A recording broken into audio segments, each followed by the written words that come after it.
नमस्कार, विद्याच किचनमध्ये आपलं स्वागत आहे। आजची आपली रेसिपी खूप वेगळी आहे। आज आपण चिरमुऱ्यापासून थालीपीठ बनवणार आहोत। त्यासाठी रेसिपीकडे वळूया। इथे मी 4 कप चिरमुरे घेतलेले आहेत। आता हे भिजवून थोडा वेळ ठेवणार आहे, 5 मिनिट।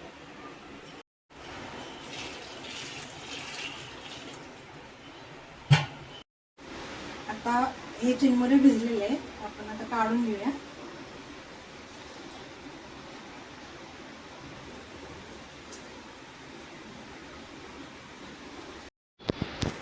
इथं आपण 2-3 चमचे बेसन घेतलेलं आहे, अर्धा चमचा हळद, जिरे, मीठ कमी घ्यायचं कारण चिरमुऱ्यात मीठ असतं, लाल तिखट, कोथिंबीर, हिरवी मिरची घेतलेली आहे आणि कांदा। आता हे सगळं मिक्स करून घेऊया। ह्यात थोडं पाणी घालून घेऊया आता बेसनमध्ये।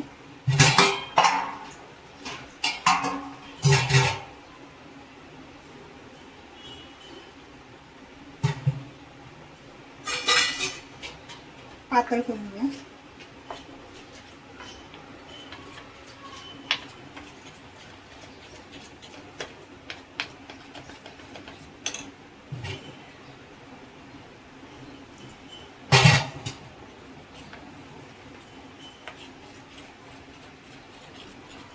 बेसन घाला किंवा तांदळाचं पीठ पण घातलं तरी चालेल। आता आपण ह्याच्यात ओतून घेऊया।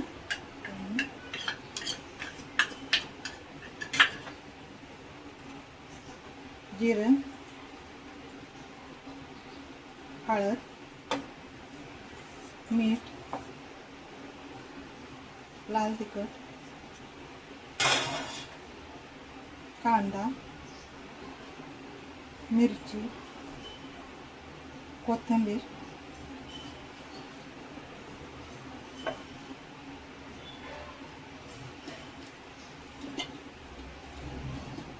मिक्स करून घ्या।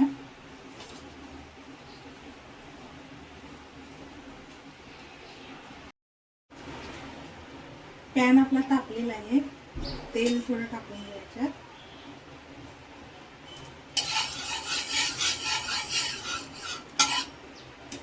प्लॅस्टिकच्या पिशवीवर थापा, आणि हातावर जरी थापले तरी चालेल, थोडं पातळ करूनच थापायचं।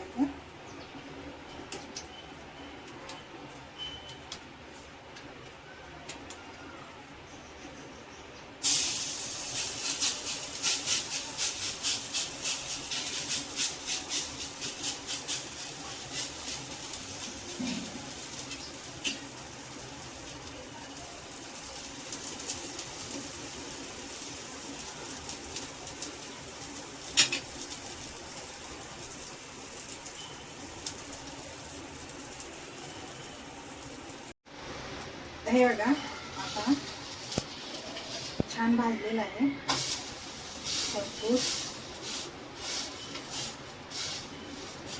दोन्ही साईडनं छान भाजून घ्यायचं।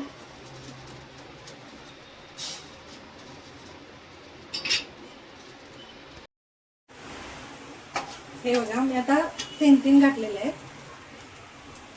छान असं कुरकुरीत झालेलं आहे।